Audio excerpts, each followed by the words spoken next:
adapt to a completely new way of learning coupled with a new set of rules. From a one-game ice hockey season to Mrs. Moses Allen, always telling us to turn our cameras on, I can confidently say one of my learning in freshman year was unique and challenging. For instance, waking up 5 minutes before the start of Mr. Bernstorff's geometry class and realizing I had not done the homework to feeling burned in my conscience. My first introduction to some of my favorite classes were at Leonard Moment. One man jazz band was a true struggle. Listening to everyone play their instruments through their computer makes me question if I really wanted to do music. The fact that we had to adapt so quickly to an unprecedented learning style readied us for sophomore year. My most memorable part of my sophomore year was the Kinsolving trips. My group was the legendary We Hike in the Wrong Direction group, who ended up hiking around 30 miles in 3 days. Shout out Andrew Mike, he came in clutch with getting us pizzas. That year, I had my first experience with tech theater as a spotlight operator for High School Musical.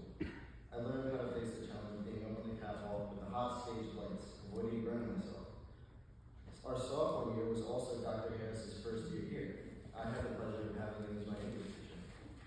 I distinctly remember the first class of the year when he asked us about our backgrounds and then proceeded to roast every single one of us, set the tone for the rest of the year. Needless to say, I really enjoyed that class. The legendary axe war took place during our junior retreat. Cabins were filled with airsoft and axe bombs and steps were broken. Somehow, us fighting each other with body deodorant brought us closer together. I can't forget about Mr. Barrett's legendary campfire story. He rambled on for what seemed like hours, and then suddenly jumped at us. I turned to watch Skylar bolt into the woods. Junior year, a good few of us went into the pond to Europe. I got to participate in the German exchange program where I stayed with a family in Munster for a week, and then got to travel to Poland, Dresden, and Berlin. Junior year also became the start of the college admissions process. We've traveled close and far for college visits where we must have caught a viral case of senioritis. And that brings me to the senior year.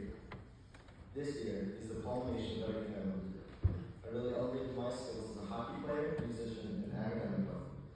The senior retreat was memorable, not just because of food poisoning, but because of the pensive experience and the level of bonding that happened. The first time my friends and I opened the door to our room, we all had the collective thought to put all of our beds together in a U shape and have a table in the middle where we could play card games in our free time. We called this Mega Bed. Besides the retreat, senior year had a lot of memorable moments as well. Leading German club and wearing Leder Hosen for Oktoberfest, performing with Matthew and Henry at Coffee House, getting trapped by the bush next to our senior parking spot. Do not pick spot 1. Davis, the spirit dance, submitting a blank document to Shipley to see if he checks the homework. He does. Spending our free blocks writing music down in the Wood Center and sitting in on some of the music production classes. Mr. Benson's spring break activities, listening to Yanni's music on Mr. Marban's EBS harp, and getting dress coded by Mr. Fagan. And that brings me to now. We are weeks away from graduation, and I believe that we should cherish these last moments as we head into a great summer. My advice is, appreciate the time you have together and hold paramount the bond between class. While the St. Paul's community is strong, you will find that the community within your grade can be even stronger if you really enjoy the experiences offered to you. Now for some thank yous. First and foremost, I'd like to thank my dad and my mom for their unwavering support throughout my life and for the sacrifices they make to allow me to go here. Thank you to all my teachers who have supported me and taught me valuable lessons during my time at St. Paul's.